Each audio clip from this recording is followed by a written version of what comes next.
You are listening to the Overwatch League Network, the podcast with Deadeye on all the Overwatch League news and information. The show with Tactical Visor on the statistics and analysis. Here are your hosts, Totally Drunk, Spider, and Slambo.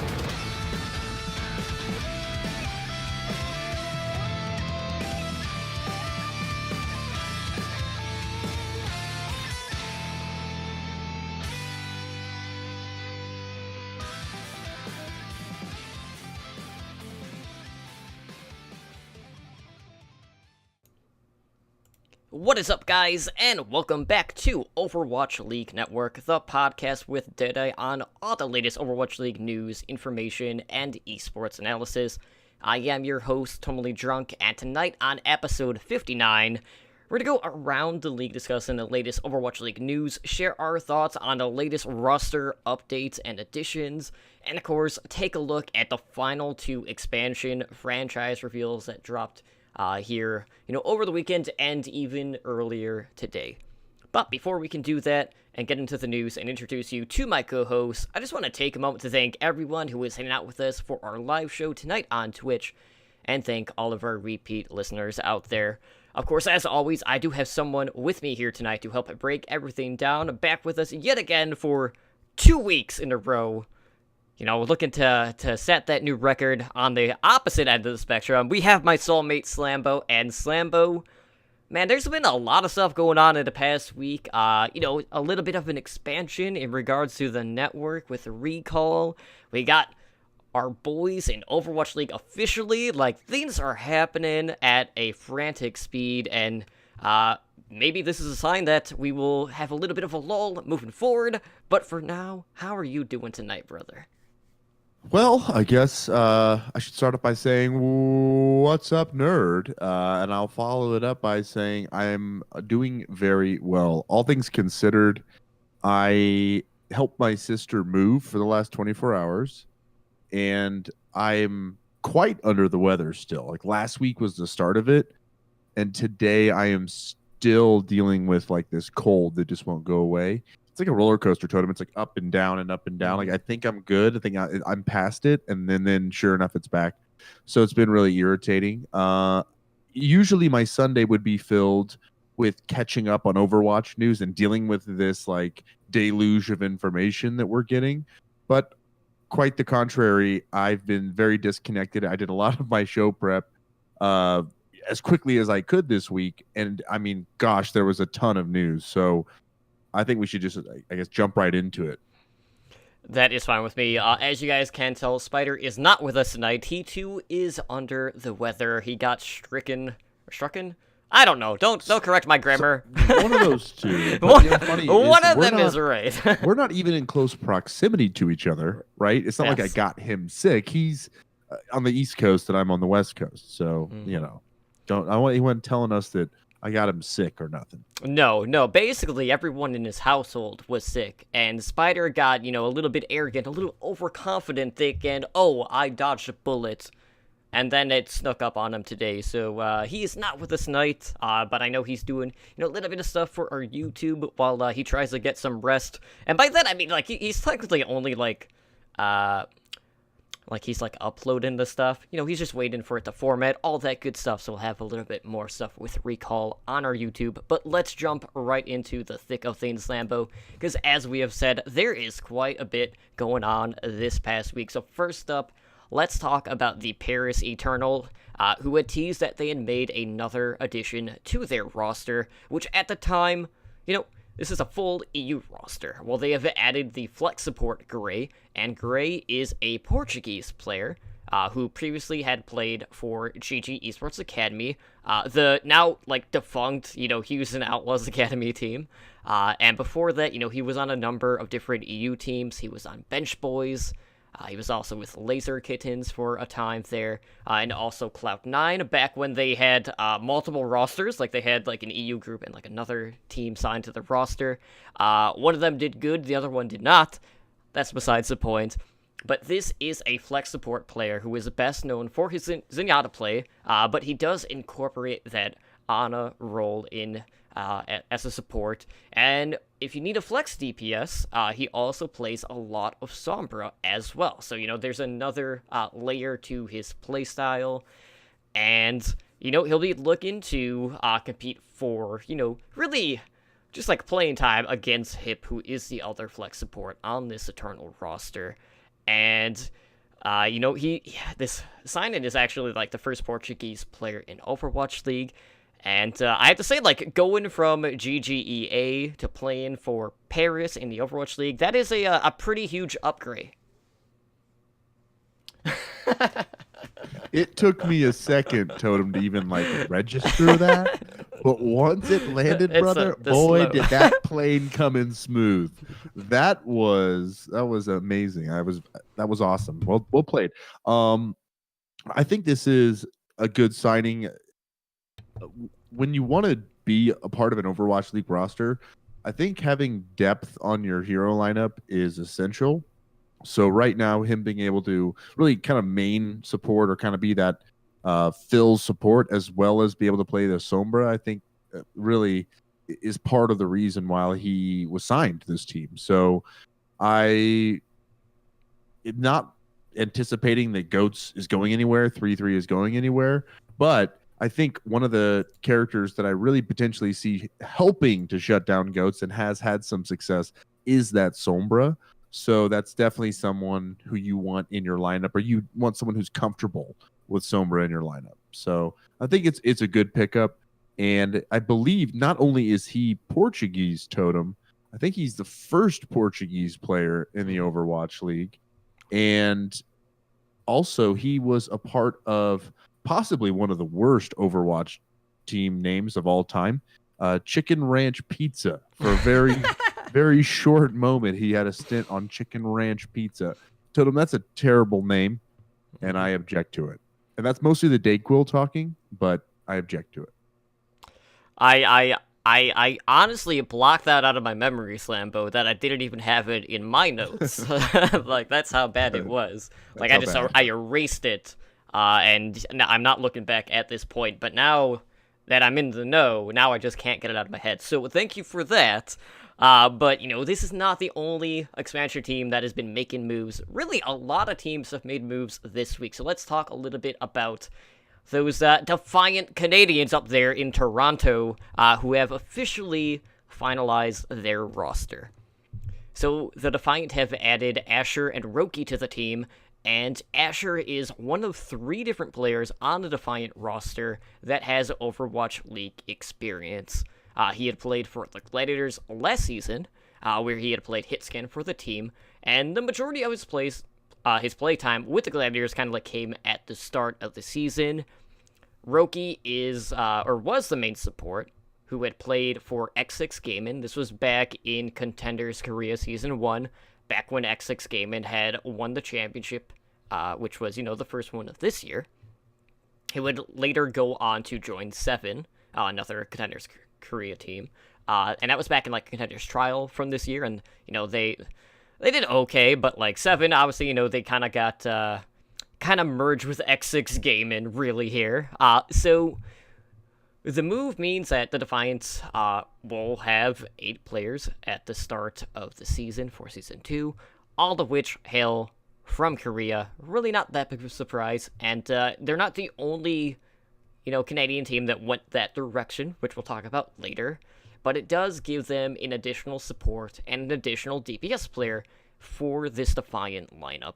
And I have to say, when you look at this team, there's a certain storyline that I'm really anxious to follow, and that is that you have a lot of players that did come from the Overwatch League in Season 1 that maybe didn't get their fair shake, or maybe kind of got looked over in favor of playing another player further down in the stretch. So you have someone like Neko, you have Envy, you have Asher, and we can't forget that Bishop is also coaching this team.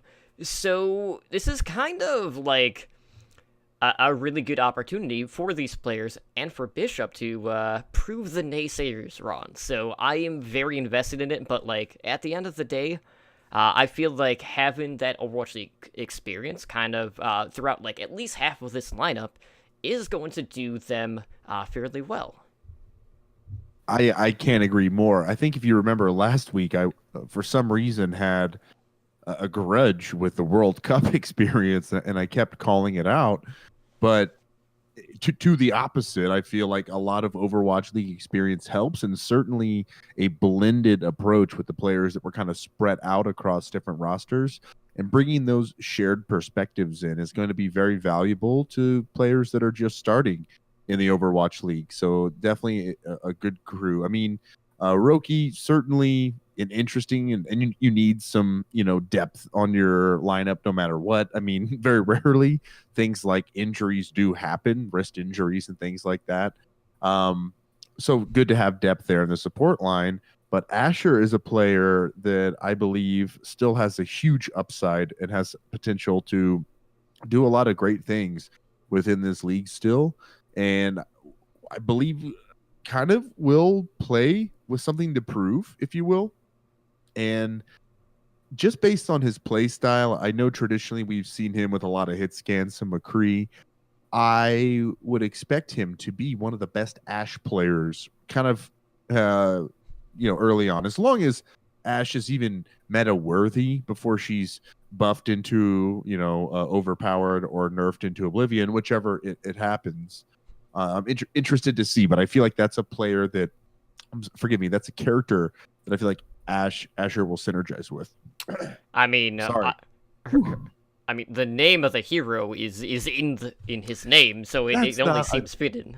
I like you call it out. Not necessarily the reason I think that, but yeah, good call out. But the real hero here is going to be Bob. He will do something. I mean, especially for Asher. I know Melorino lives that life every day, so to Bob the fullest. do something to the fullest. Well, he didn't do much earlier in placements. That's all I know. At least for the 6 matches. I don't know how it Shots went after that. Fired. Shots fired from Totem. It was not a good day. And I was like, Bob, you know what? Like, this is why I have the 3 losses, and I'm out. Take it. See you, nerd. And he kept going. He kept trying to dig his way out of that trench that he got himself in. And Thrill. And I play games. Didn't really happen. But sometimes you can't get out of there, Totem. Sometimes there was just too much damage being done. And something that the LA Gladiators did was equally, even probably more catastrophic in regards to the damage that it caused, because there was this stretch of time. It was like 30 minutes. So basically what happened is the LA Gladiators posted on their Twitter account. And they were saying, like, okay, we're going to say goodbye to our Finnish support duo of Big Goose and Chaz. And then they just left it at that. So what happened? Of course, the community reacted very negatively, as you would probably expect. Everyone's like, what is going on? What are the Gladiators thinking? Why would you get rid of one of your more stable, lines in regards to your roster? Like, it did not make sense. Everyone was calling for the management's head and just questioning everything. And then 30 minutes later, everyone got bamboozled. So what did they do? They introduced that Finnish support duo is now a Finnish support trio, because they did pick up another member of Team Giganti, where Big Goose and Chaz also came from, but they signed the support player, Reaper. Now, bear in mind, this was a 30-minute period where the community, the subreddits, the Discord servers, Twitter, social media, really everyone was just completely dumbfounded, and then to get blindsided with this debate. And, they were basically calling it, the step up from, the bamboozle, that they did on King's Row, which was, one of the more highlight-worthy plays that we saw throughout all of Season 1. But I have to say, Slambo, there's been, a lot of things happening with social media lately that the community has frowned upon. And then the Gladiators, they go out of their way to debate everyone, cause massive heart attacks within their fan base. And then, I can't help but feel that at the end of the day, when it comes to the signing of the player himself in Reaper, a lot of people aren't actually talking about the player. They're talking about the emotions that the Gladiator social media cause them to feel. And it's just taken away from the actual sign-in aspect of the announcement, which is what really the community should be focusing on right now. Yeah, and so should I, Totem. I should focus on Reaper and his time with Team Gigante. But I'm not. I'm going to talk about the reaction to the tweet because, to your point, that's what I remember. I really do believe that is an astute point you make because that is what I'm remembering. And I also remember Ednar's reaction. You know, I have very few channels in all my Discords that I leave the notifications on for. One of those is ours, you know, for our little Overwatch League network group. And Ednar's in there, and it was him who is just perpetuating this lie in our lounge where he's like saying, quote unquote, oh my God, they just cut Jazz and Big Goose. And so I, instead of looking it up, just took that as gospel truth and like ran with that for hours until I logged back on and then was like, oh.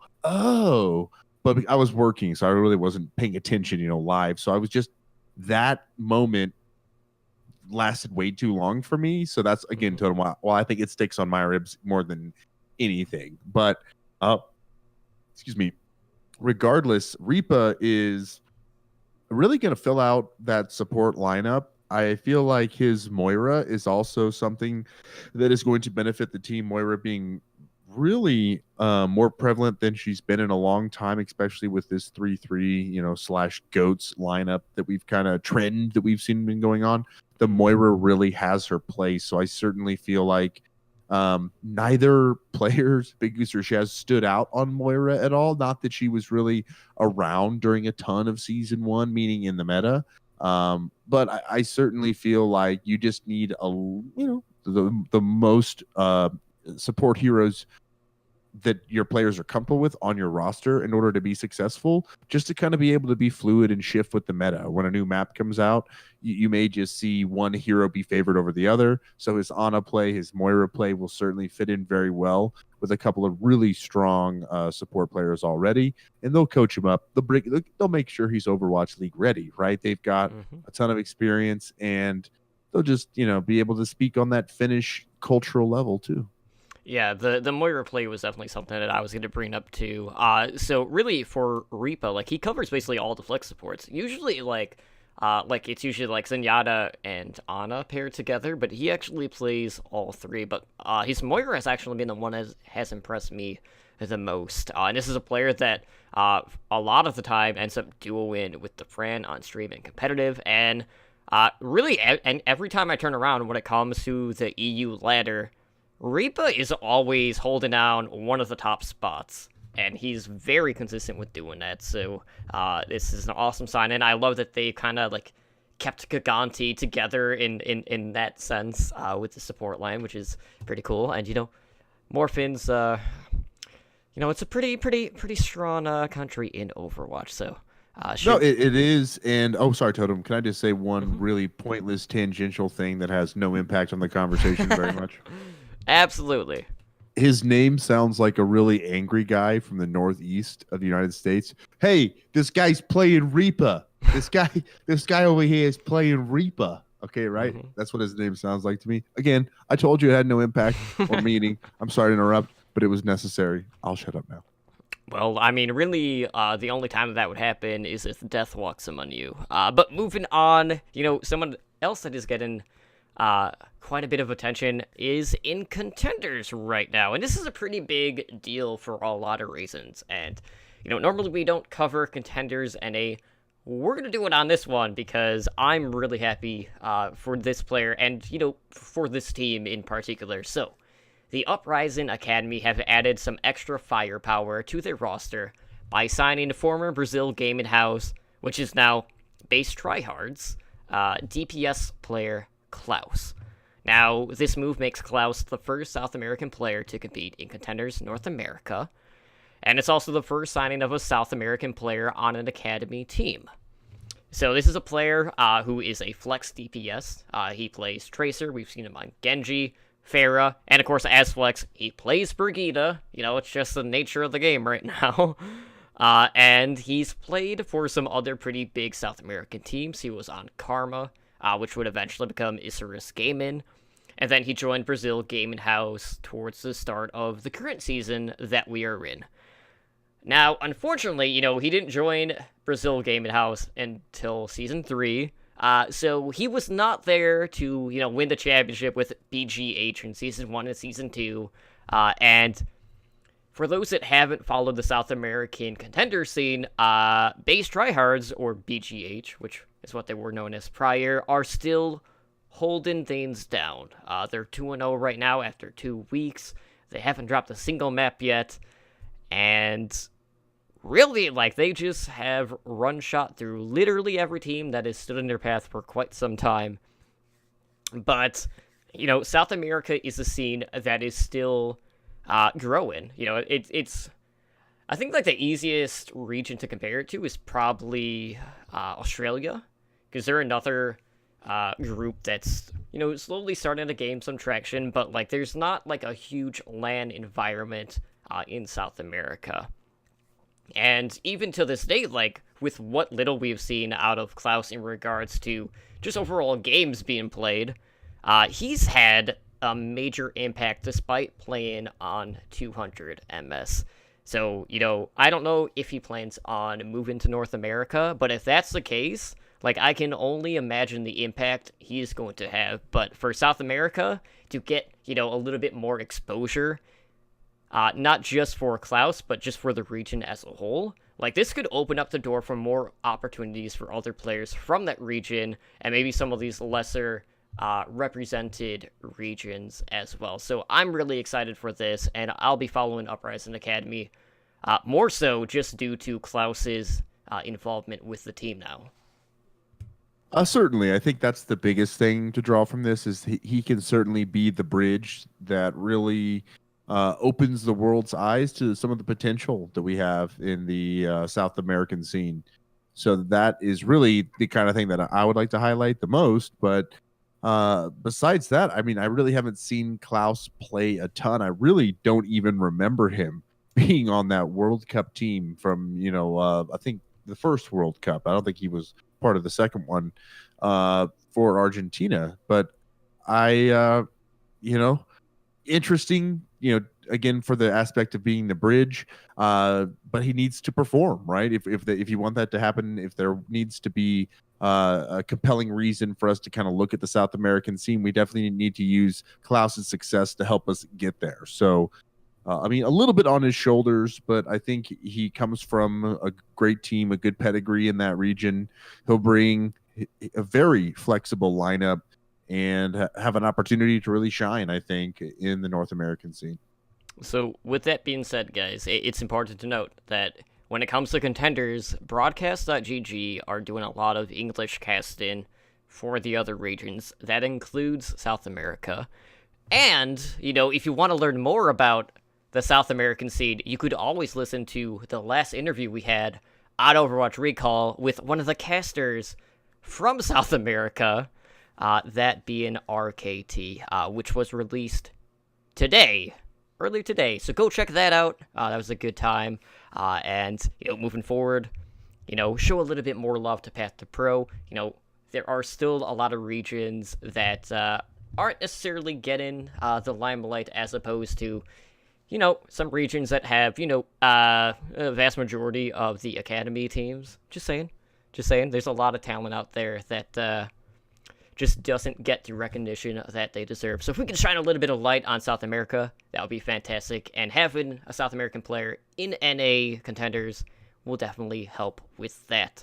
But moving on, we have to talk about a specific Panda team. There's only one Panda team. That should really narrow it down. We got to talk about Chengdu Hunters, who have announced, after their coaching staff, they basically announced their entire roster. So they kind of did it in waves throughout each day. So they started by announcing their support line, then they announced their tanks, and then they finalized it by announcing their DPS. So they started with their support line of Kiyu, Gary, and Yveltal.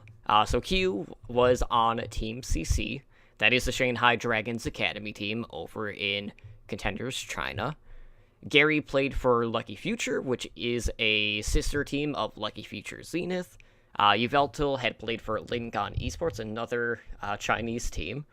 And you might notice a trend when I'm talking about some of these teams, because most of them are from the same region. I'm just saying. So they went on to talk about their tanks. So they have Amen. I'm assuming it's Amen. I mean, there is a G at the end of that, so I don't know if that's a hard pronunciation. Amen. Just like I think it's like just kind of a slight G on the end. Amen. Amen. Okay. So he previously played as Vanessa for Moss 7 Club. 7 Club. Ugh, man, I can't talk. It's almost like I've been doing a lot of stuff lately. Have I cursed you? Did I get you sick? Is that no? I mean, I guess we'll know for sure by Wednesday. Fingers crossed that that's not the case. But we do have 2 off-tank players. We have Elsa and Late Yun. Late Yun last played for Team CC, again, Shanghai Dragons Academy. But, and this is an important but, because this is not the only player that is coming from this team.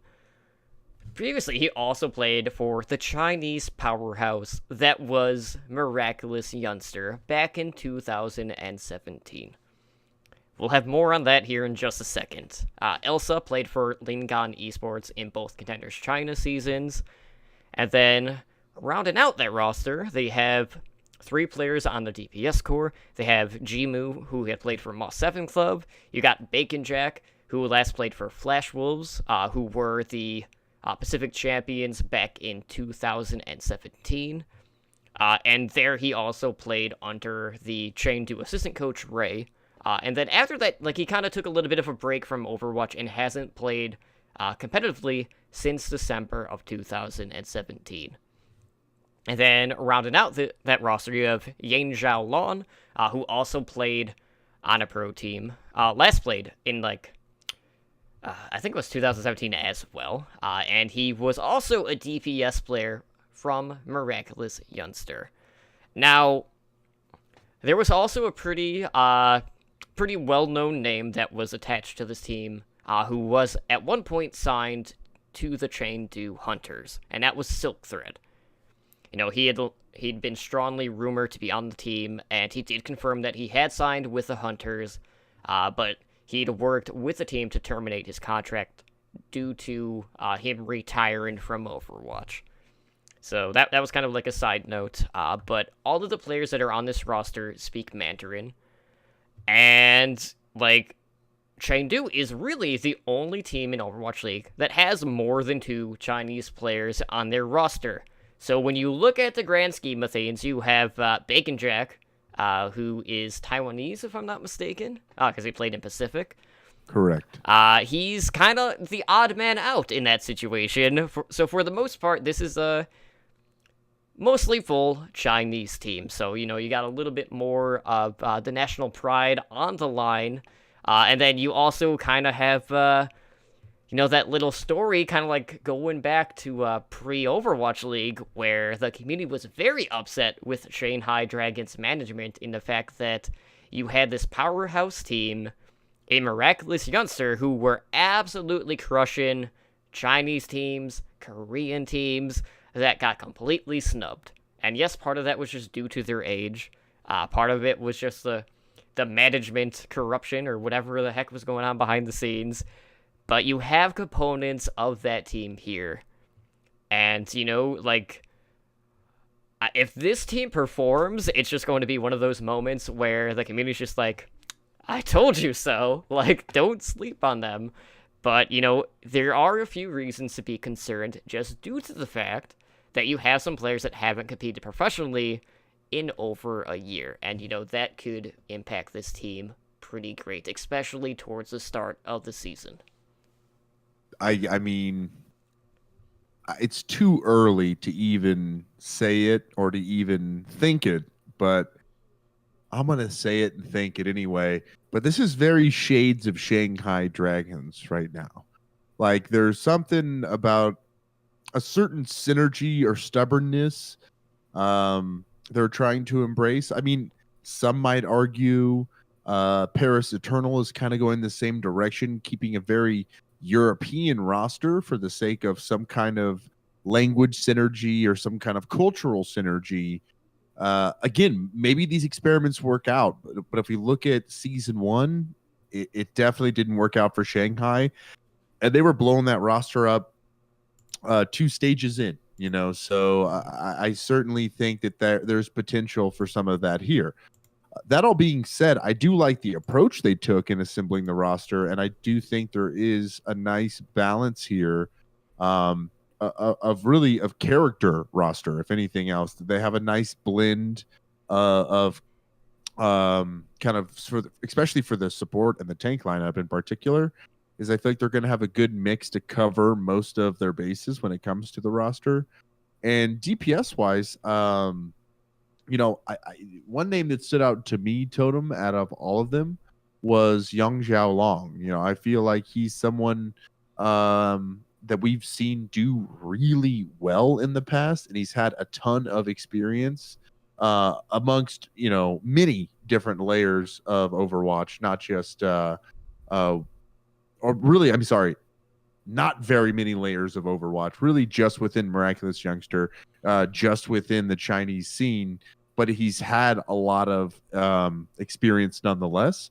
And I do feel like his Soldier 76 is going to be something that they're going to try to force at times, because I know it's something that he is very good at. And Soldier has had a slight buff recently, not necessarily to make him quote unquote overpowered or anything. But if we do see a shift in the meta at all, I feel like that's something that we may see them try to play around, especially depending on the map that we're on. But out of everyone else, I'm not really sure of who else jumps off the page except for Late Young and Bacon Jack outside of Young Xiaolong. So I don't know. I'm definitely excited to see how this team performs, but it's definitely shades of Shanghai.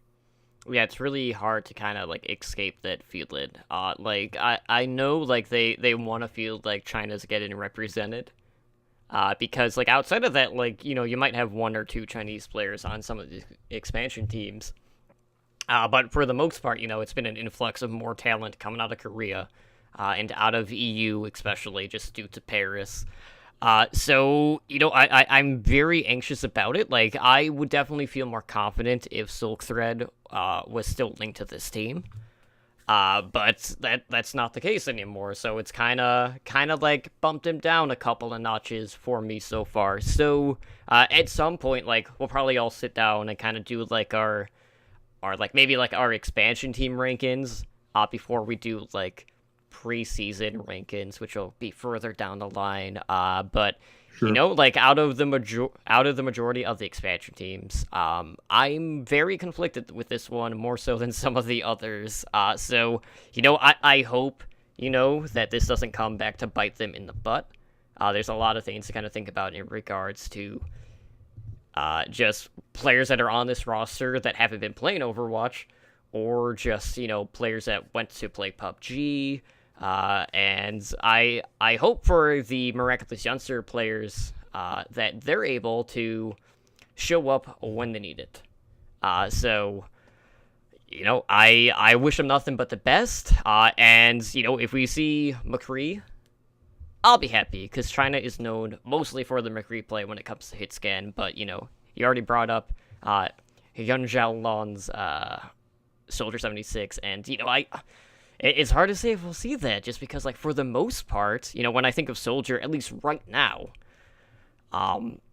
the majority of the time when we see him is on, like, Numbani defense point A. There's really not that many avenues where we're actually seeing him pop up right now, as opposed to McCree, where we've seen a lot more kind of, like, Protect the McCree type compositions coming out. So that's a big question mark for me right now.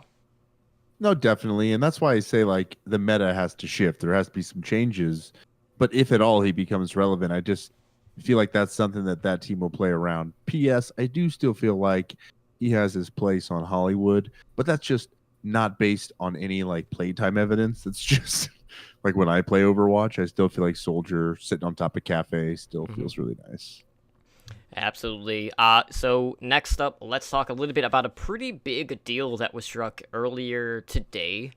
And that is that the Overwatch League has signed a multi-year merchandising deal with Fanatics for 2019 and beyond. Now, Fanatics are the merchandise partner for some pretty notable sports leagues. You got, National Football League, Major League Baseball, NBA, you have NHL, that's, only the major ones for the most part. Couple of leagues you might have heard of outside, It's just a couple. And this deal with the Overwatch League is actually their first venture in esports, so that's also another pretty monumental thing for them. So we don't know any financial terms of this deal. But when we talk about like the Twitch broadcast one, that was like 90 million. I'm sure it was a pretty hefty amount. But Fanatics are going to hold the U.S. and international rights for merchandise, whether it's jerseys, fan gear, headwear, so like hats, and hard goods. Now, right now, things are basically either sold on like the Blizzard Gear Store, or you have a site like Into the AM that does a lot of the like player jerseys. You can even like do custom designs. Like, do you feel like this multi-year merchandise deal kind of like cuts them out? So like Overwatch League is primarily going to be sold through Fanatics at this point? No, I mean, I don't think so, because like you can buy like an NHL Fanatics jersey, or you can buy an Adidas jersey. You can buy an NFL Fanatics jersey, or you can buy the Nike jersey. I believe that it doesn't, while it does probably hurt the smaller business side of things, it definitely doesn't prevent them from being a part of it. I don't believe. However, I don't really know that. I don't know if there's going to be strict licensing for their gear to only Fanatics, if that's part of the deal. Again, I'm not really sure of that. If it is exclusive, though, certainly to your question, yeah, it would destroy some of the smaller outlets where we get some of our merch right now. And really, we don't even know the extent of the Fanatics deal. Again, to the point where it could be only jerseys that are exclusive, but then everything else there's some freedom on. I don't know. I guess really from this, more so whenever, we had it in the agenda and I looked at it, I thought of it completely from the perspective of like, hey, this is a good thing, legitimate brand that's picking up the Overwatch League alongside other league names. I kind of hit that. But honestly, right as I started talking about it and you kind of asked me that question, I started going down like a rabbit hole of really wanting to understand a little bit more about what the deal entails and what it might mean for the ecosystem outside of really just the Fanatics brand. Because if there's a lot of exclusivity, then that could be problematic. But you got to imagine Blizzard will always have the jerseys for sale on their site, but now they'll just be printed and made and managed by Fanatics as well. I mean, I'm wondering if that's part of it. So very interesting. Either way, like I said, on paper, very exciting, a great matchup. And I just bought a Fanatics jersey for my wife, the Golden Knights. So nice. I am a purchaser of this company and excited to spend more money with them with some sweet Overwatch League merch. 100%. And for me, like, I feel like this maybe is more of a move out of, say, expanding just the areas that they're able to ship to. Because, like, I've heard a lot of things about some countries out there having issues actually getting merchandise available to them. So they're basically going to, like, broaden their horizons and expand even further than what they already have. So, the overall gear, the merchandise, whether it's the jerseys, hats, whatever, it's just going to be more accessible to the fans out there, so you can rep your favorite team, your favorite player, or even rep yourself if you want to go like the custom route, assuming that they're going to offer that as well. But I'm excited. I'm sure as soon as a certain Vancouver team is going to have jerseys available, instant buy. I'll talk more about that later because I already did that in regards to a t-shirt. So that's a thing. But anyways, we had two new sign-ins today from the original 12 teams that we need to talk about. So first up, we have the San Francisco Shock, who have rounded out their roster by adding a 12th man. No, I'm not talking about Seattle. No, we're talking about the Shock. So joining the Shock is DPS player Striker, who, as you guys know, played for Boston Uprising in Season 1. So these teams had a transfer agreement. So Striker is now kind of like reunited with the San Francisco Shock coach Krusty, who was with Boston in Season 1. He's also reunited with Coach Peak. And I have to say, like, on paper, like, I was like, okay, they have way too many hit scan DPS. But then I thought about it, and I'm like, but really? Like, Striker Architect? Like, if that's the main DPS duo, that is absolutely monstrous. So I don't know, like, what their plan is in regards to a DPS rotation, what this sign-in is going to mean for someone like Sinatra, who obviously they paid, a fair amount of money for. But I feel like this all but basically confirms some of these, and I'm going to air quote this, internal issues that we've heard about Boston kind of like throughout, the late portion of the season.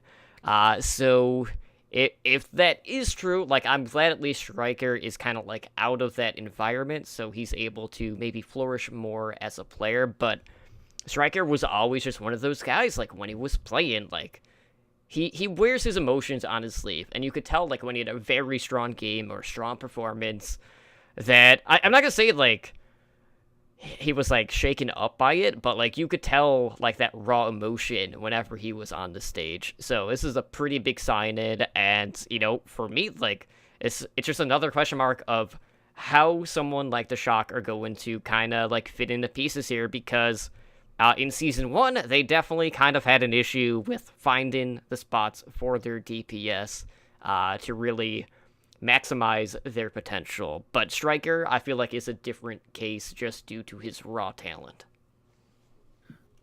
So everything you said, yes. I feel like Striker is an amazing talent. He's going to flourish where he's going, but I would like to take this moment to say, I told you so, Totem. I told you so. I have never been a fan of Huck. I've been an outspoken naysayer of Huck and his ways. I disapprove of how I feel like he treats people. Now, I don't know if Huck is to blame necessarily for everything, but certainly that is his job as manager to kind of wait, isn't his title like president of esports for Craft Gaming? I believe he's got a very fancy title. Right. Forgive me. It's really top down where those cultures are built, in my opinion. So there is something that he had control over of that roster, of kind of those relationships, or wherever that turmoil was brewing. He was a part of that for some reason. And then additionally, I would just like to whine Totem, because of all the press releases we get from all the teams, who has their name in it? Like Huck's name is at the bottom, photoshopped in, like, and he put the decision on himself as like the sole entity, as if he doesn't have a staff and a head coach and assistant coaches and analysts. Like, there's a whole support system that goes behind these decisions. And for some reason, I just feel like he made it all about him in that press release. And again, it just kind of speaks to probably the reason that there was the turmoil. So I'll go back to what I started with, and there will be a healthier ecosystem for Striker. And I'm looking forward to it. I'm looking forward to seeing what he does with San Francisco. And man, I didn't think of it either. But when you said Architect and Striker, like, side by side, ooh, that sounds dirty. I like it. My favorite thing, though, out of this particular sign-in was with the reveal from the Shock on their Twitter. I don't know if you actually saw the video. So basically, like, Krusty is, he's in the kitchen, And he's making something on the stovetop. It's like some sort of like soup or something. And he's putting in like different spices and whatnot. And then off to the side, there is some Kraft cheese. And then right in front of that is just some Morton salt. And it was like the most subtle thing. And I laughed. And then like you see like all of the player names from like the Shock, on the spice rack. And then Krusty's like trying to figure out, okay, what's he going to add next? So he goes over to, the cabinet and he opens it up. And then there's more spices in there. And then you see like all of these spices that have like goats on them. And then, you have one of them has Striker in it. And then, he brings it over for the reveal, essentially. But the whole like Kraft cheese next to the salt was the best thing to me. Like it was spot on, and I have to credit them for that in particular. So definitely go back to watch that, guys, if you haven't seen it, because it was pretty spicy. Yeah, no, I mean, the Shock has had a pretty solid, meme game going on since the start of all the Twitter banter. Not necessarily the best always, but definitely has had a solid game. But I feel like just hearing you describe that kicks it up a notch for me. I'm a fan of how they did that, and especially the subtlety. I'll watch it later, certainly after the show, but it sounds amazing. So to wrap up the news portion, at least for this part, we also had a sign-in for the Dallas Fuel, which I'm pretty sure like this was their final sign-in as well, because I kind of teased it as such ahead of time. So rounding out this busy news day, we had the Dallas Fuel looking to add a little bit more flexibility to that DPS line, and they have gone out and signed Zachary. So Zachary most recently played for Team USA in this year's World Cup. He was a staple DPS player on the Fusion University Championship roster, who had won both seasons of Contenders North America, both Season 1 and Season 2. One of 3 back-to-back champions in Contenders, kind of like across the globe. And, when he was on Fusion University, Zachary had mostly played Hitscan. He played mostly Widowmaker at the time, because this was during the Widow meta. So, a lot of sniping. And a lot of people seem to be forgetting that when Zachary came onto the scene, he was a Genji one-trick. And everyone has kind of erased that thought from their mind. And they're just like, really, Dallas? Why do you need 4 Hitscan players on your roster? And that's the thing, guys. Here's a pro tip. You're actually able to flex the different roles. And, it doesn't matter if, like, it's been a year. It doesn't matter if you haven't played at all for a year, kind of like some of the cases with the Hunters. Like, you can still make that transition. Like, it's not like you suddenly forget how to ride a bike, Impossible, Totem. Like, that's heresy. How dare you say you can switch between projectile and Hitscan? How dare you? Like, I'm not going to say, like, there might not be a bump in the initial transition. That could easily happen. I'm sure people experience that, when they don't play Overwatch at all for, like, a couple days, maybe a week. We all go through that. But on Fusion University, there's a pretty big-name player who you and I are quite familiar with. Who are you? Lunatic High, fanboys here. So, there was kind of like this need of a hitscan player for Fusion Uni, and, just so happened that Zachary could flex to the hitscan role, so there was no need for the Genji, just because Who Are You was there dicing everyone up on that role already. Now, looking back at the World Cup, obviously, things did not kind of work out the way that a lot of us had hoped for the North American team, for Team USA. And, a lot of people gave Zachary some flack about that. But at the end of the day, like, would you rather have someone like Effect move off of his most prominent role? Or would you rather have a younger talent who has proven to be coachable, who had worked under Arrow, move back to that role? Because really, like, I feel like that is less of a risk then you just have an effect have to do everything. And, we kind of saw the how things kind of played out with effect in Season 1 as well. So, that's definitely something to keep an eye on as Slambo goes to get some paperwork as people are doing some work in his house with appliances. So with that being said, guys, I just want everyone to take a deep breath. If you're a Dallas Fuel fan, I want you to stop scratching your head. This is not like a sky is fallen moment right now. I do feel like, yes, the Fuel have a lot of hit scan DPS. The San Francisco Shock are also in the same boat. Heck, you could even say the same thing about the New York Excelsior, but Zachary will be able to swap around, and who knows, maybe he'll even swap to Brigida. He pretty much teased that on his stream earlier today, so that could be another role that he could play, maybe over Mickey in that case. And I honestly don't know how long Slambo is going to be, so I'm going to move on and talk a little bit about what went down in Contenders Korea Week 2, and then when he gets back, we'll probably circle back to the Zachary side, and just so we can keep things moving just a little bit. So, Contenders Korea Week 2 wrapped up earlier today.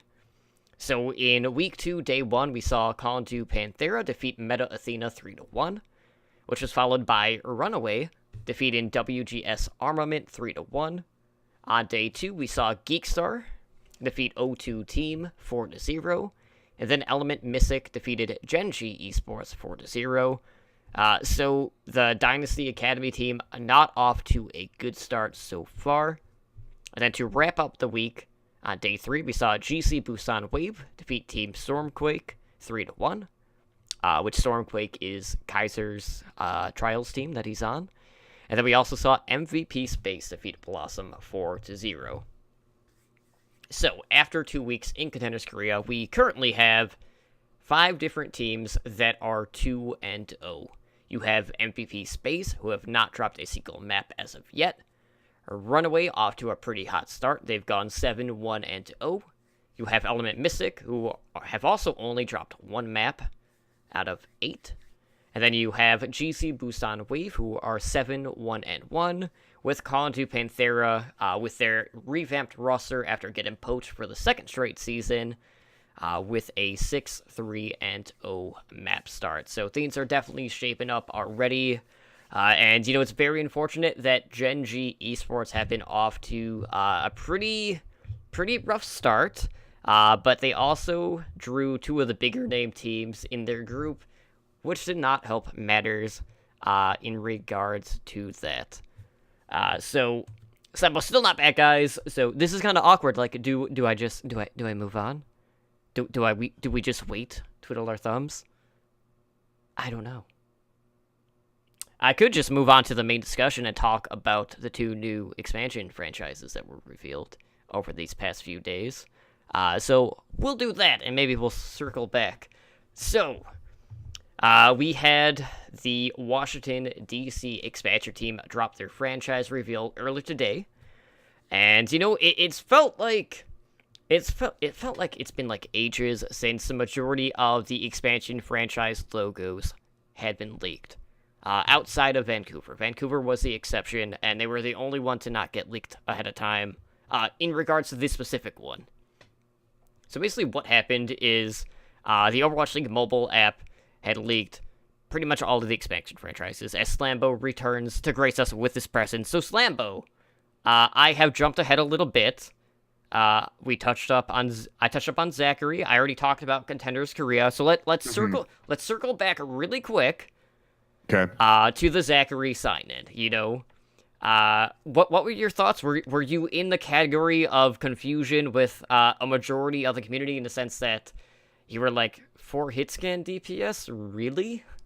Or did you have another feeling about it? I don't know. I feel like for me, it's in line with Dallas to sign a player they might not need with a capital N for a player that's going to bring them in some fan base. I think he's certainly a name in the Overwatch scene. And I think you made a really astute point about his Genji play and the opportunity for his Genji play on that roster. But I don't know. I think that it's maybe a little bit of that personality that gives him a little bit more value. And I say personality where it's really just a developing name in the scene from his time in Contenders with Fusion University, which is being a part of any of the academy teams is certainly just like a boost for your name in general.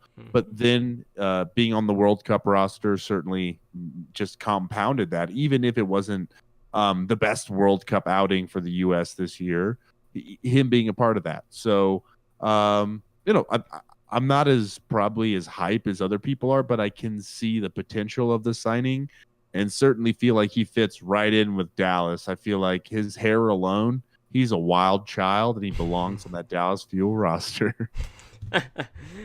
Okay, so fast forward to today, getting back to Washington. We do know that the DC team will be known as the Washington Justice. So, Washington Justice. Yes, was the last of the expansion teams to reveal their branding. And they're also the only team to not announce at least 8 players of their roster. So, there's still a little bit of unknown. So, basically what they did is they had a press release, and they did announce some of their staff members. So, you have Obasil, Shrugger, and Aaron Heckman, who, that last one, I have no idea about. Like, there's nothing on the Overwatch, Liquipedia, anything like that. They didn't even mention the roles that these staff members would have, but Obasil had previously worked with Sky Foxes as a coach, and also our boys, Last Night's Leftovers, who you may know now as, ATL Academy for Atlanta. And Shrugger is a former pro player who's been on a couple of various rosters in the past, but most notably he had played on Gale Force Esports and Splice when they were still competing. So, there was also kind of like a thing that happened with Muma. I don't know if you saw this, where Muma kind of leaked the entire roster during the stream. Oops.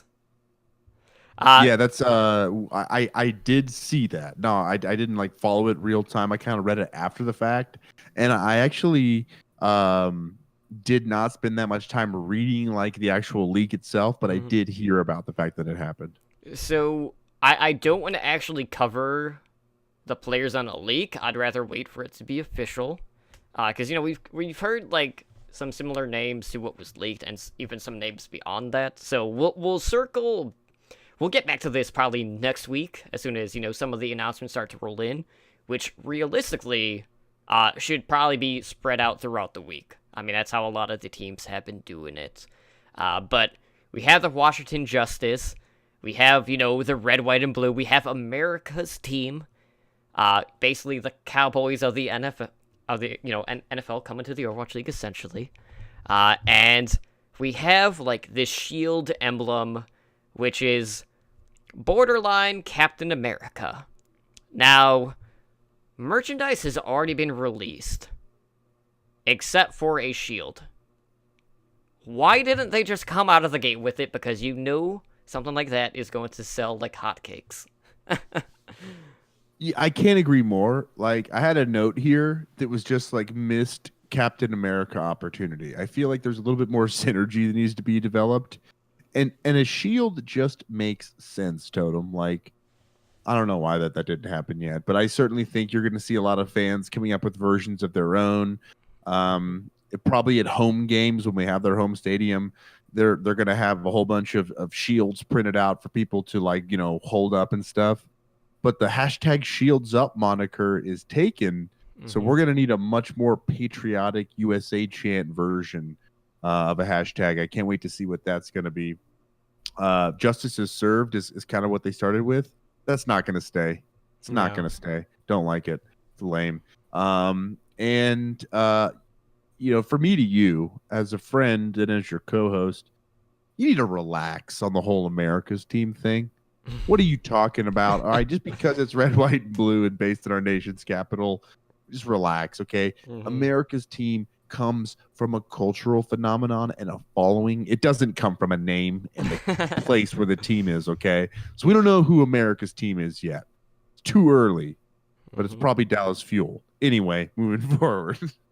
Would it be Dallas? Or would it be Houston, who just actually feel has, like, okay, or who has the most Americans on their lineup?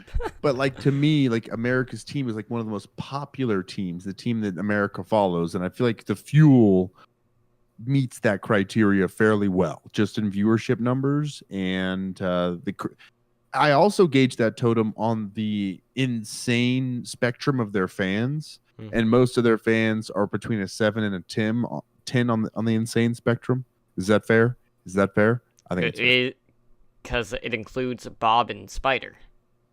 They're hard 10s. In fact, we could argue one of them is a 14 and one is a 12, but we won't talk about which is which. It doesn't matter. I like it. So, we kind of got like the shield emblem.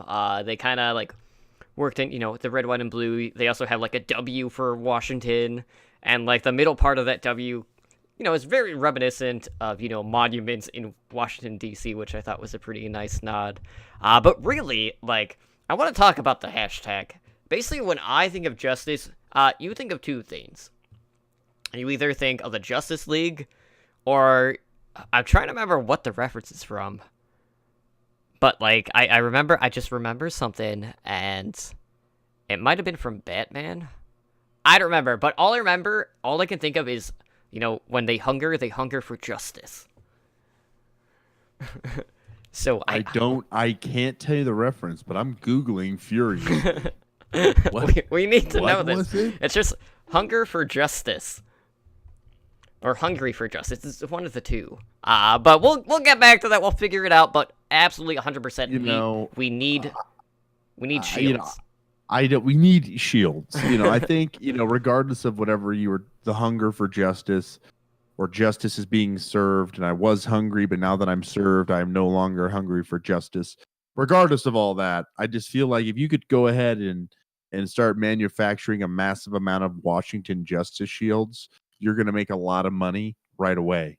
You get going on that totem as your next business adventure. There we go. It's already planned and done. But moving on, we got to talk about the real franchise news this week.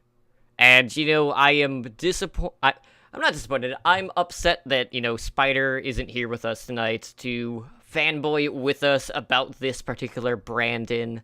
But Vancouver, much to everyone's surprise, is exactly who was rumored, who we were all expecting. They are, in fact, Runaway. Shook. Like, oh my gosh, I'm glad it's finally official. Like, we can end the speculation. The will they, won't they? They are, in fact, Overwatch League bound. They will be in Vancouver. And the Vancouver Overwatch League franchise will go by the name Vancouver Titans. We're not getting the Cougars like I was hoping for, the Vancougars. But I'm okay with this. I have no issues with this. But, I have to share a story. And this is something I'd hinted at to you earlier.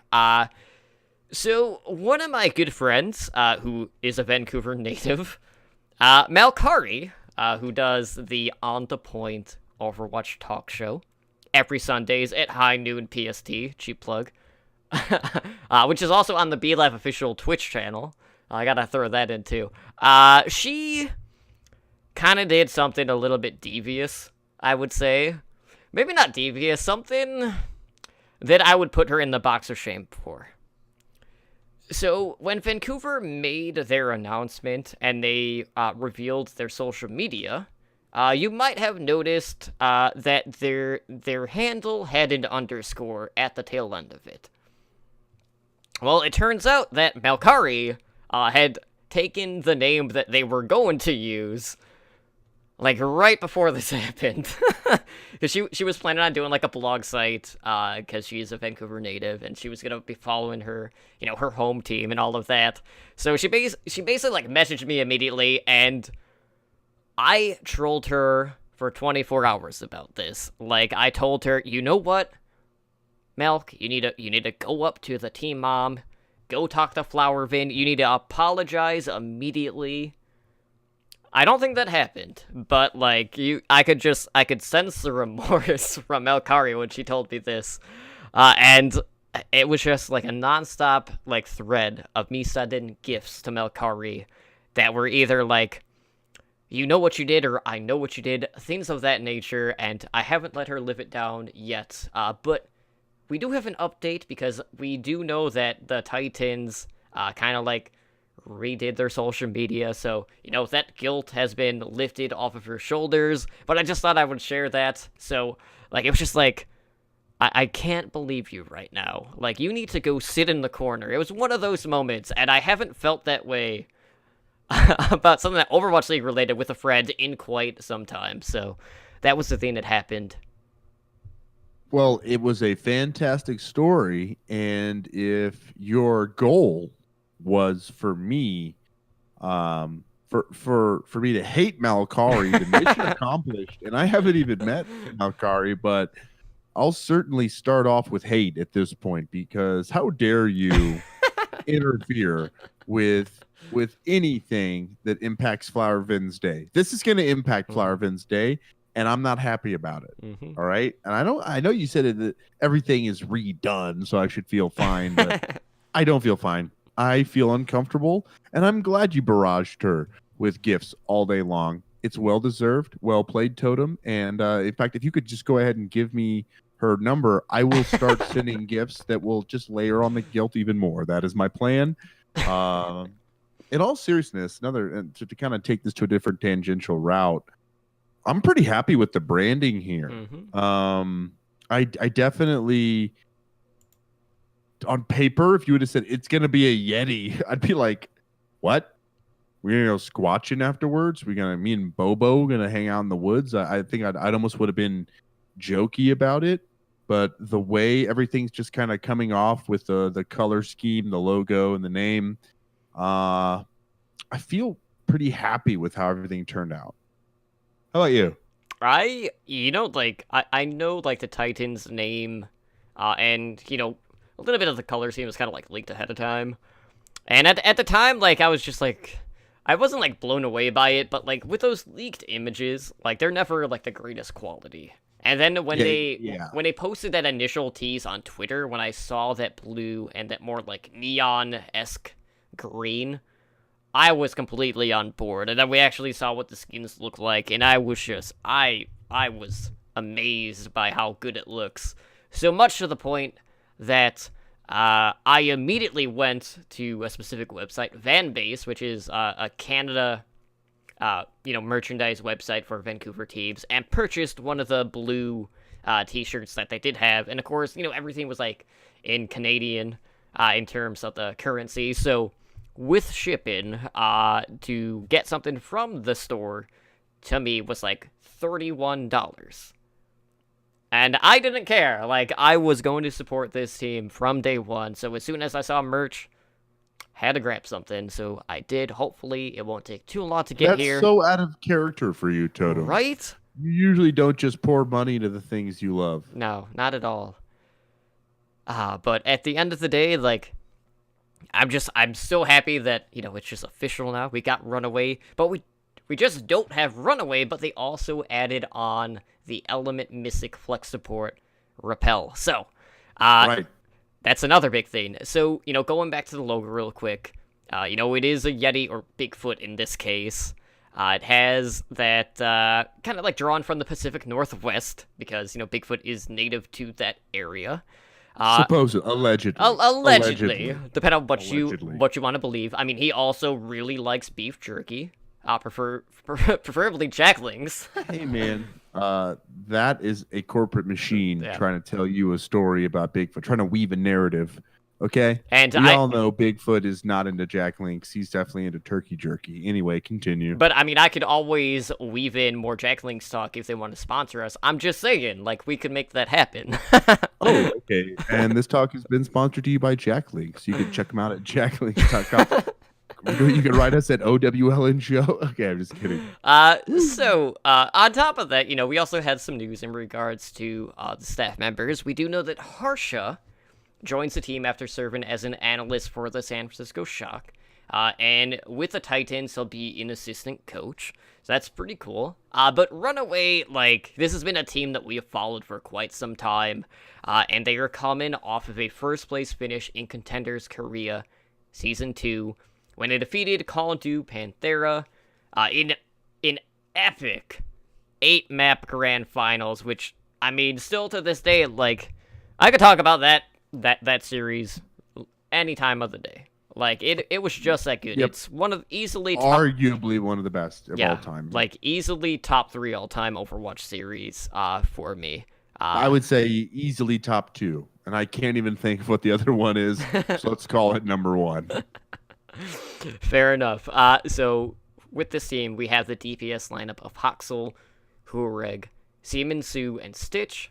For the tank line, you have Bumper and Janu. And then supports, you got Slime and Twilight, as well as Repel. So, you got that core roster. And, I know a lot of people out of the gate set certain expectations on Runaway. We kind of saw the same thing with Misfits back in Season 1 when they were signed to the Mayhem.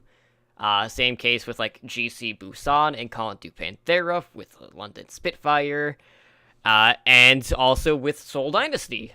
And obviously to certain degrees, they either worked great in time. It wasn't immediate success for London Spitfire, just due to having the 12-man roster and trying to find where everyone fits and who works best with who, all of that good stuff. And not so great for some other teams.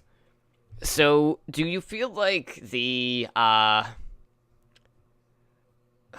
trying to think how I should describe this. Do you feel like the lack of performance based on set expectations of these other powerhouse teams that came, also kind of in similar fashion, where they kind of dominated a region, do you feel like that is cause to temper your expectations for Vancouver leading into Season 2? I don't know. I don't think I need to temper any expectations with this lineup. I feel like I do have some kind of personal bias, and I am definitely a fan of Runaway for a long time. But I certainly feel like this team is going to come in without any pressure on their shoulders. They're going to kind of play the same style they've been playing. They're going to play with the same confidence they've been playing with. And they're going to be playing with a lot of the same synergy, and frankly, also having some Overwatch League experience creeping in on that roster in the likes of Hureg. So I don't know. I don't think you need to temper your expectations at all with this team. I feel pretty strongly that they're going to be a contender in the Pacific Division right away, and maybe the breakout team across the Overwatch League. And I'm not just purely speaking out of fandom. I just believe that they're going to be bringing a certain level of unspoken communication that not a lot of other teams are going to have at the jump of the season. And frankly, between Stitch, Hureg, and Haksal, I feel like they can go toe-to-toe with any other DPS lineup in the Overwatch League. And I don't know. I mean, experienced or not, if I'm right or not, I don't know. But Totem, am I nuts to feel that way? Or is it just my Runaway fandom blinding me here? Yeah, see, for me, I feel like it's a situation where when I kind of look at the landscape of the expansion teams, I have the most confidence in Vancouver. It's really just a matter of where they would fit in regards to playoff teams or playoff caliber, or against a team like New York or Philadelphia, or even London, obviously, because those are really going to be the teams that are coming in probably with the most stabilization in regards to their rosters and things like that. But this is a team that in Korea have basically stood the test of time, essentially. And their coaching staff for Vancouver, they got Pajin, who is serving as a head coach. He worked for Fusion University. Same with Arrow, and we've seen the quick turnaround that Arrow has already had on the Dallas Fuel. They also have Yang Wan, who is serving as the assistant coach. He came along with the Runaway roster, and as I mentioned, you have Harsha to round out that core. So that's a very experienced coaching staff right there in itself. And like you mentioned, like the pressure that maybe you don't feel is there, but like they even kind of highlighted that a little bit when they were doing like the player introductions, where they feel like they have that pressure just due to the fact that they have such a large fan base. And that's definitely something to note, because in the Korean scene, a Runaway is massive. Like, very few teams, just in Overwatch history, can really measure up to that. Lunatic High was definitely up there as well, but Runaway has basically taken it to that next level. And what I love about that is, coming into the Overwatch League, regardless of where they landed, that team has an immediate boost, an immediate fan base, and that the fans are not only going to be paying attention to how they are doing in Overwatch League, but they're also going to continue to support them in Overwatch Contenders Korea, which we have seen, because Runaway in Korea is still number one in a lot of the community's eyes, which is great to see. So what I love at the end of the day is just following the journey with them, because we've been following them for years over in Apex, which is now Contenders Korea, and they've been a team that has made a deep run in tournaments. And sure, it took them a couple of seasons to get that championship, but this is a team that went from 8th to 12th in one season to then winning the championship. They have had their kind of boots implanted in the ground, and they're fighters. There's a reason why they've really been able to outlast a lot of these other rosters, despite whatever changes they are. And it's that feeling of togetherness and the sense that they are a family, and it's really this brotherhood, which I feel like I don't want to try to compare that to other teams necessarily, because obviously some teams out there have something similar, but I don't feel like it's as close of a bond than what Runaway has done together, just with the journey that they've been on. So I'm hoping that Runaway lives up to our expectations.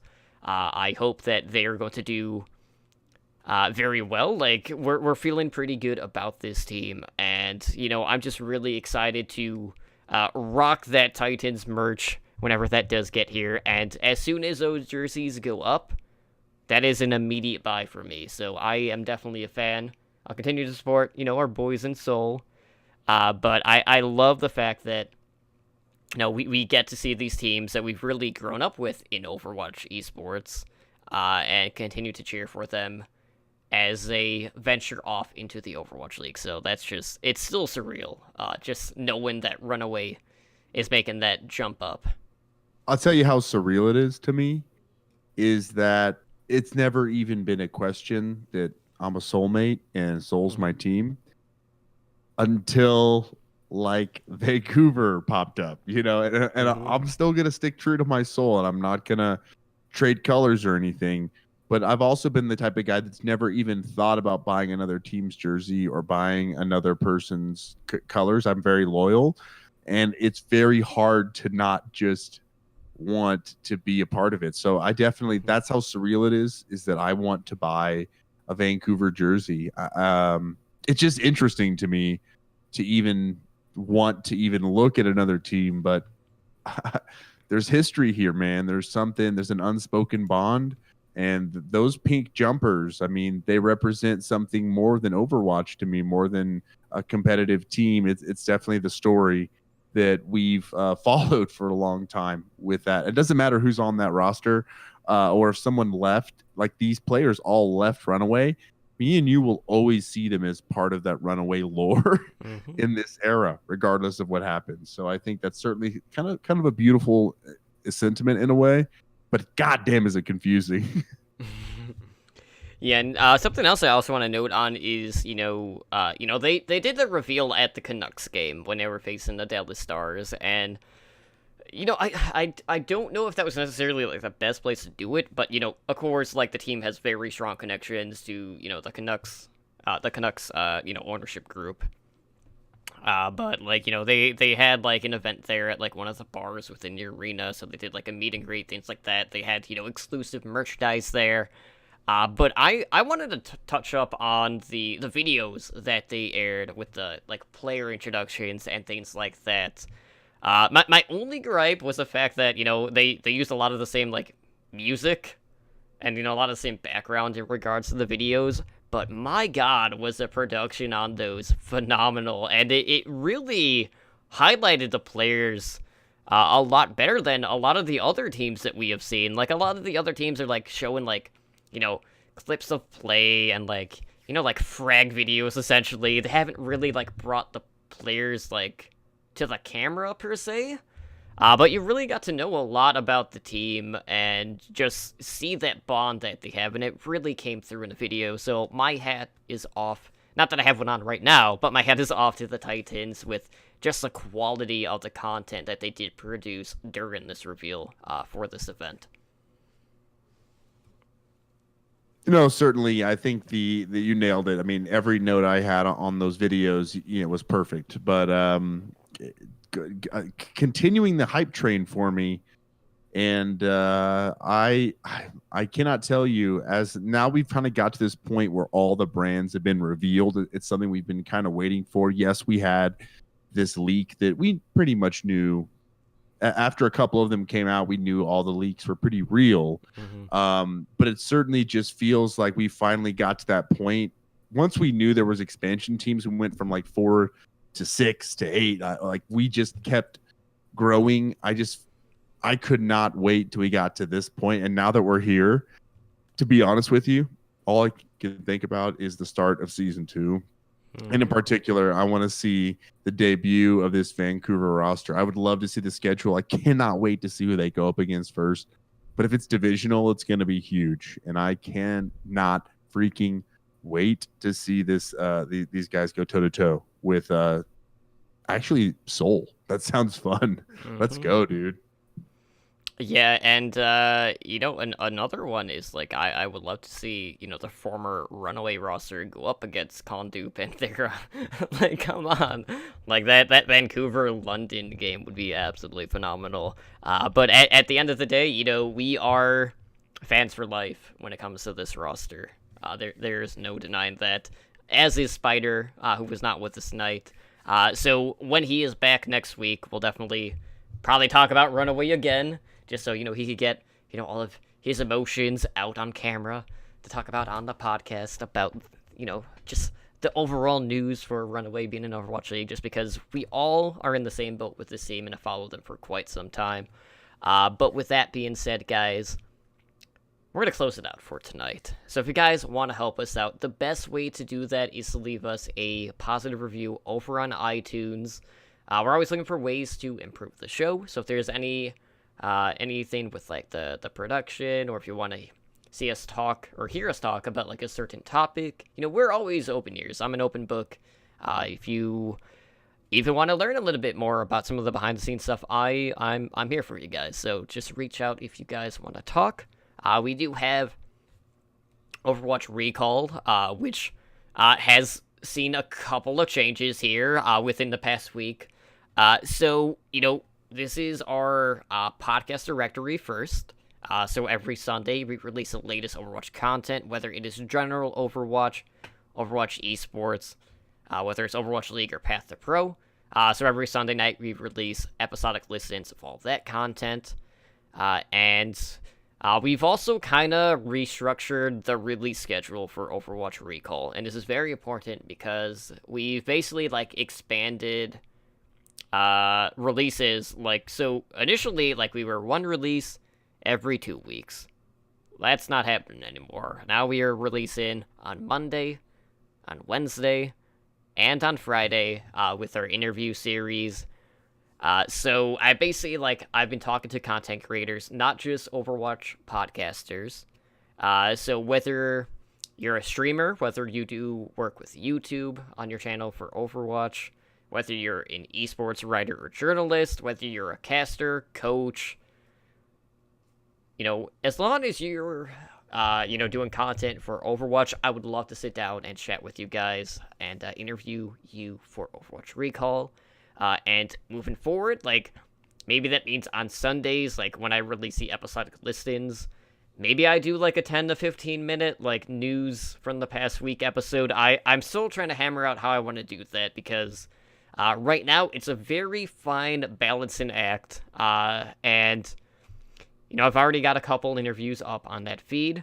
And what's great is if you guys listen to us on iTunes, if you just click on Overwatch League Network, the provider one, which would be under the podcast name, whether it was Heroes Never Die or Overwatch League Network. If you click on that, that will take you to our provider page where you can find all of our network podcasts. So if you just click on Overwatch Recall there, or if you just manually search for Overwatch Recall, you can find us. Look for that Primal, Ragin, Winston, and listen to these new interviews because I have to say, I have been absolutely blown away by not only the response from that initial tweet that I did, but the interviews that I have done, basically talking to people from all walks of life.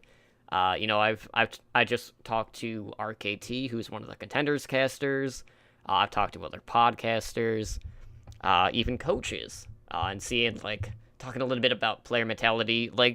There is so much raw passion when it comes to content creation, and I just love kind of broadening our horizons with that. So please check that out because we're doing a lot of stuff there.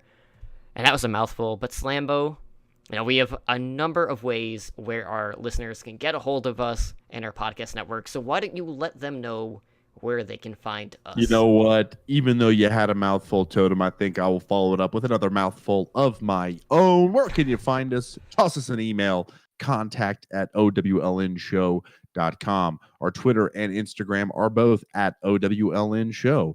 Our website, www.owlnshow.com, has all the aforementioned content that Totem was just talking about. Check out our YouTube channel, YouTube/C/Overwatch League Network. Discord is discord.me/OWLN Show, and twitch.tv/OWLN Show is where you can always find us live. We are a Twitch affiliate, and if you do go ahead and drop us with that subscribe, you will get our Overwatch League Network emoticon, and it is gorgeous and stunning. And what better place to use that emoticon than at one of our live streams? We have our Overwatch League Network Monday at 7 p.m. Pacific. I'm glad you enjoyed that, Totem. Heroes Never Die, our variety Overwatch shows on Wednesdays at 5 p.m. Pacific. And our host streams when they can, Thursdays and Fridays, usually Spider and Totem, respectively, at 7:30 p.m. Pacific. And just to get me out of the way, you can find me at SlamBoverwatch on Twitter or twitch.tv/Slambo. Spider is not here tonight, but he is at SpiderGD on Twitter. And the man, the myth, the legend, Totem, where can they find you? Well, I am over on Twitter. That would be that little blue bird at Totally Drunk CTR. And with that being said, guys, we're going to get the heck out of here. Slambo needs his rest.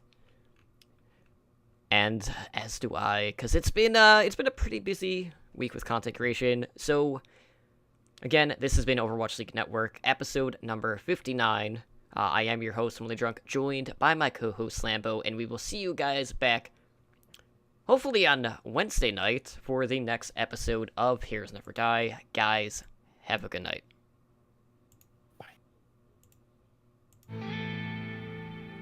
Thank you for listening to the Overwatch League Network. Be sure to follow the show on Twitter at OWLN Show.